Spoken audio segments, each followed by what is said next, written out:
Ty used to come out here and paint squares on the surface, but the problem is the cars and the bikes go over and it pulls the stuff up. But actually what Jimmy was saying, I don't like really going over the yellow line. My entry into one is when I see the number 2 brake marker right up there.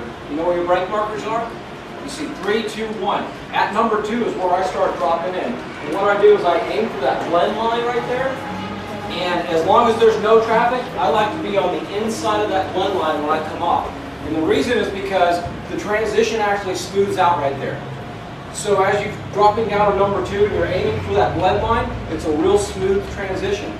If you go out to brake marker number 3 and turn your bike and point it straight down, there's a transition like this, right? So when you hit it, your suspension compresses and it throws you up, okay?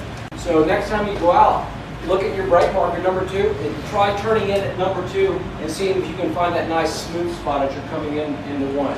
And then another thing, like he was saying, is you drift out, drift out, drift out, just where that blend line ends right there. That's your apex point to turn the bike and get back on the throttle. And he's exactly right. That's the perfect spot. You'll see this blend line come all the way out to about right here, and the line just stops. There's no more paint line. That's your apex point right there. So that's exactly, as Jimmy was saying, that's the perfect apex point to be at, is right where the line ends.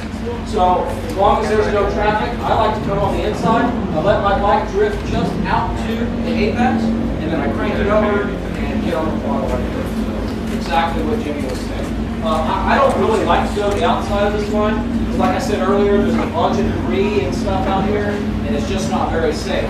If you're on the inside of this line and something happens where you've got to pick the bike up, you have all the track to work with. If you're on the outside of it and something happens, you've got about 6 feet to work with. So as long as there's no traffic entering the track, then I would suggest trying to come in on the smoother entry into there a little bit on the inside of that blend line. The faster you go, the harder your bike's going to compress at the transition point. So that's why I like turning in at number 2, because it's real smooth. And I can come under speed and I can hold my throttle pin and the bike doesn't move. I mean, it hits the transition and I just feel a little bit of a bump. And then if you're familiar with trail braking, I like to just come across the transition and I trail brake all the way to my apex. I catch a downshift about right here and then I get back on the throttle at the apex.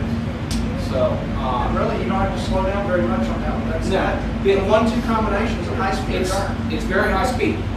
You can grab a little bit of trail brake, just enough to scrub your speed down, right? You don't have to go in there and grab a whole handful of brake, because that's going to set your suspension. It's going to put all the weight of you up over the front of the bike, which is what you really don't want in this turn.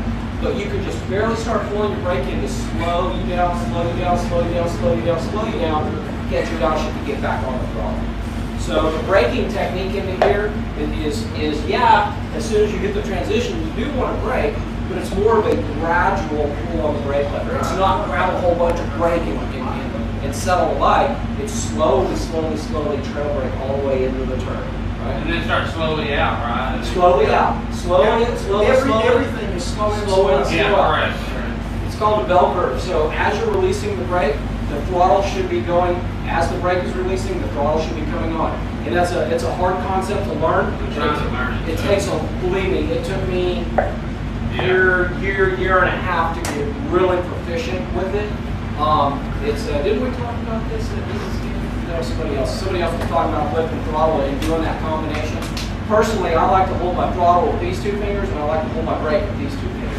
That way I can work them at the same time. I've seen people that like to hold the throttle right here and use all 4 of the brake. Valentino does that. I have a hard time with that. I've got to use these 2 on my throttle and these 2 on my brake. But you're right. So you're trail braking, and as you're coming off the brake, slowly you're coming off the throttle, and it's real smooth. Because what happens is, if you let go of the brake, what's the front end of the bike going to do? It's going to pop up, right? So if you're loaded on your suspension and you're cranked over, you let off the brake, that thing's just going to pop straight up, and you're going to be like, whoa, it's going to drive you off to the side of the track.